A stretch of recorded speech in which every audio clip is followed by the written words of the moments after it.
జై శ్రీరామ్. శ్రీమాత్రే నమః. శ్రీ గురుభ్యో నమః. ఈ విశ్వావసు నామ సంవత్సరంలో గోచారంలో ఒక విశిష్టాంశం చోటు చేసుకోబోతూ ఉంది.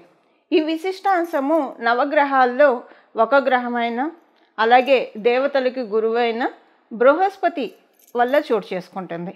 బృహస్పతి ఈ సంవత్సరం అక్టోబర్ 15వ తారీఖు నుంచి, అంటే 2025 సంవత్సరం అక్టోబర్ 15 నుంచి 2025 సంవత్సరం డిసెంబర్ 5వ తారీఖు వరకు ఆయన అతిచారంలోకి వెళ్తున్నారు.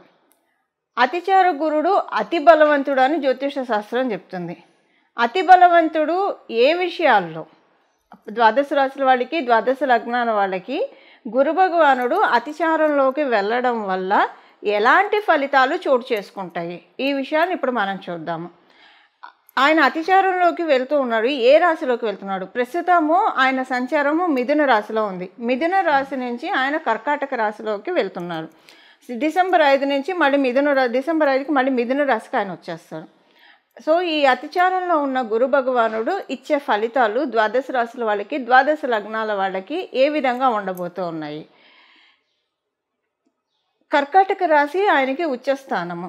కర్కాటక రాశిలో గురు భగవానుడు ఉచ్చ స్థితిని పొందుతాడు. ఉచ్చ స్థితిని పొందే రాశిలోకి ఆయన అది ఇంకొక విషయం మనం ఇక్కడ గమనించాల్సింది ఏంటంటే, నోటీస్ చేయాల్సింది ఏంటంటే, మీరు ఈ సంవత్సరం చూస్తే గురు భగవానుడు, అంటే ఈ విశ్వావసు నామ సంవత్సరంలో గురు భగవానుడు 3 రాశుల్లో సంచరిస్తున్నాడు.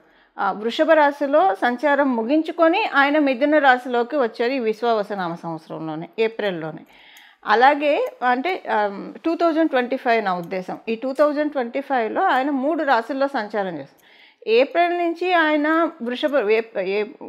ఈ సంవత్సరం స్టార్టింగ్లో వృషభ రాశిలో ఉన్న గురు భగవానుడు మిథున రాశిలోకి వచ్చారు. ఇప్పుడు మిథున రాశి నుంచి కర్కాటక రాశిలోకి వెళ్తున్నారు.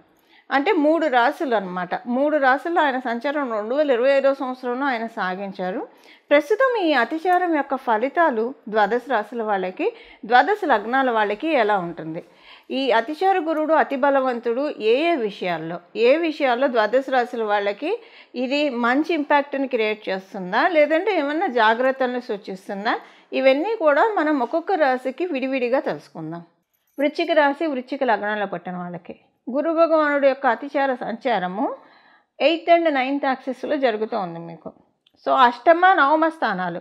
మీరు విదేశాలు వెళ్ళాలని ప్రయత్నిస్తూ ఉంటే కొంచెం మీరు చూసుకోండి. మీ దగ్గర ఉన్న జ్యోతిష పండితుల్ని కలిసి సంప్రదించి దాన్ని బట్టి వాడు సూచించే సలహా మేరకు చేయండి. విదేశాల్లో ఉండి మీరు స్వదేశం రావాలనుకున్నా కూడా ఇదే విషయం అప్లికేబిలిటీ ఉంటుంది. మీ దగ్గర ఉన్న జ్యోతిష పండితుల్ని కలిసి వాళ్ళు సూచిస్తే కనుక పర్వాలేదు, వెళ్ళొచ్చు అని అనుకుంటే వెళ్ళండి. ఎందుకంటే మీకు స్వదేశ ప్రయాణం అనేది మీరు చేయాలనుకుంటే అక్టోబర్ 18 లోపలైతే ఎవరిని అడగక్కర్లేదు. అక్టోబర్ 18 నుంచి డిసెంబర్ 5 వరకు మటుకు మీరు స్వదేశానికి సంబంధించిన ఏ ప్రయత్నాలైనా సరే కొంచెం పౌజ్ ఇవ్వాలి. పౌజ్ ఇస్తేనే మీకు మంచిది. ఎందుకంటే లేదంటే కొంచెం డిస్టర్బెన్సెస్ క్రియేట్ అయ్యే ఛాన్సెస్ ఉంది. అలాగే మీరు కొంచెము స్టమక్ రిలేటెడ్ ఇబ్బందులు వస్తాయి. అంటే స్టమక్ అప్సెట్ అవ్వడం కావచ్చు, లేదా కొంత స్లైట్గా గ్యాస్ట్రిక్ సమస్యలు రావడము, ఇలాంటివి కొంచెం అనిపిస్తుంది. కడుపు ఉబ్బరంగా అనిపించడము ఇలాంటిది అనిపిస్తుంది. కానీ ఇది చాలా తాత్కాలికంగానే మళ్ళీ ఈ అతిచారము అయిపోయిన తర్వాత నార్మల్ అయిపోతుంది. ఈ పాయింట్స్ ఏవి అప్లికేబిలిటీ ఉండదు. ఇప్పుడు ఏంటంటే గురు భగవానుడు మీకు భాగ్యాన్ని పెంచుతూ ఉన్నాడు. భాగ్యాన్ని పెంచడం అంటే ఫార్చ్యూన్స్ని ఇవ్వడానికి ఆయన కర్కాటక రాశిలోకి వస్తూ ఉన్నాడు. ఫార్చ్యూన్స్ ఏ విషయాల్లో ఫార్చ్యూన్స్ ఇస్తారు? మీరు ఏదైనా ప్రాజెక్ట్స్ ముందుకు తీసుకువెళ్ళడానికి, మీరు అనుకున్న ప్రాజెక్ట్స్ అవ్వడానికి, మీరు ఏదైనా ముఖ్యమైన పని మీద బయటికి వెళ్తూ ఉంటే ఆ పని అవుతుంది. సంతానానికి సంబంధించిన పురోభివృద్ధి చాలా బాగా ఉంటుంది. చాలా సంతోషంగా అనిపిస్తుంది. మీ ప్లాన్స్ అవన్నీ కూడా, మీ నిర్ణయాలన్నీ కూడా మీరు చక్కగా మేనిఫెస్ట్ చేయగలుగుతారు. మీరు తీసుకున్న నిర్ణయాలు ఆచరణలో పెట్టి అవి ఆచరణ యోగ్యాన్ని కూడా పొందుతాయి.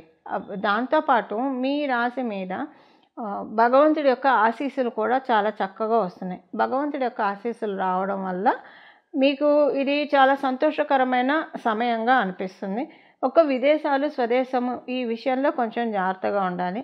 చిన్న ఆరోగ్య సమస్యలు వచ్చినా కూడా అవి ఎక్కువ కాలం నిలబడవు కాబట్టి మీరు వాటిని ఇగ్నోర్ చేయొచ్చు. ఇవి వృశ్చిక రాశి, వృశ్చిక లగ్నంలో పుట్టిన వాళ్ళ యొక్క ఫలితాలు. ఇప్పుడు చూసాం కదా మనం ఎలాంటి ఫలితాలు మీ రాశి వాళ్ళకి అప్లికేబిలిటీ ఉన్నాయో. ఈ పరిహారం ఏం చేసుకోవాలి, ఏ పరిహారం చేసుకోవడం వల్ల ఈ అతిచారంలో వచ్చే గురు భగవానుడు మంచి రిజల్ట్స్ని ఇస్తారు, ఏమైనా నెగిటివిటీని తొలగిస్తారు, అది ఇప్పుడు మనం చూద్దాము. గురు భగవానుడు కర్కాటక రాశిలోకి అతిచారంలోకి వెళ్ళడం ఇది నిజంగానే ఒక స్పెషల్ సిగ్నిఫికెన్స్ థింగ్. ఎందుకంటే ఆయనకి ద్వాదశ రాశుల్లో ఆయనకి ప్రత్యేకమైన స్థానాలు కర్కాటక రాశి, ధనుర్ రాశి ఆయన స్వక్షేత్రం మూల త్రికోణం, అలాగే మకర రాశిలో ఆయన నీచ పొందుతాడు, మీన రాశిలో ఆయన స్వక్షేత్రము.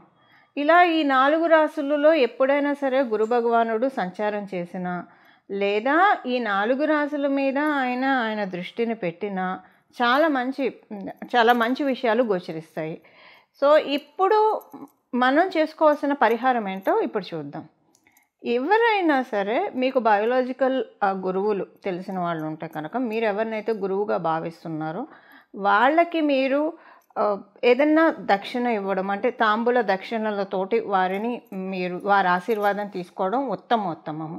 మీకు బయోలాజికల్ గురువులు ఎవరైనా తెలిసిన వాళ్ళు ఉంటాయి, మీరు ప్రవచనకారునే మీ గురువుగా భావిస్తే వారికి కావచ్చు, లేదా డే టు డే లైఫ్లో మీకు తెలిసిన ఆస్ట్రాలజర్స్ కావచ్చు, మీ ఇంటి పురోహితులు కావచ్చు, లేదా మీ ఇంట్లో కూడా తల్లిదండ్రులు మించిన గురువులు కూడా ఎవరు ఉండరు. మీరు కనుక ఏదన్నా అంటే సంపాదిస్తున్న వాళ్ళైతే కనుక వారిని సంతృప్తి పరచడానికి ప్రయత్నించండి. ఇప్పుడు మనం తెలుసుకున్న ఈ గురుస్థానంలో ఉన్న వాళ్ళకి ఏవో ఒక కానుకలు ఇవ్వడం వల్ల గురుగ్రహ సంతృప్తి కలిగి తద్వారా మీకు గురు భగవానుడి యొక్క ఆశీస్సులు సత్వరంగా లభిస్తాయి. ఇదొక బెస్ట్ రెమెడీ. ఇది మీరు చేసుకోగలిగితే ఉత్తమోత్తమం. ఒకవేళ ఇది చేసుకోలేకపోయినా, ఇది చేసుకున్నా సరే చేసుకోలేకపోయినా ఇంకొక పరిహారం కూడా మనం ఇప్పుడు చూద్దాము.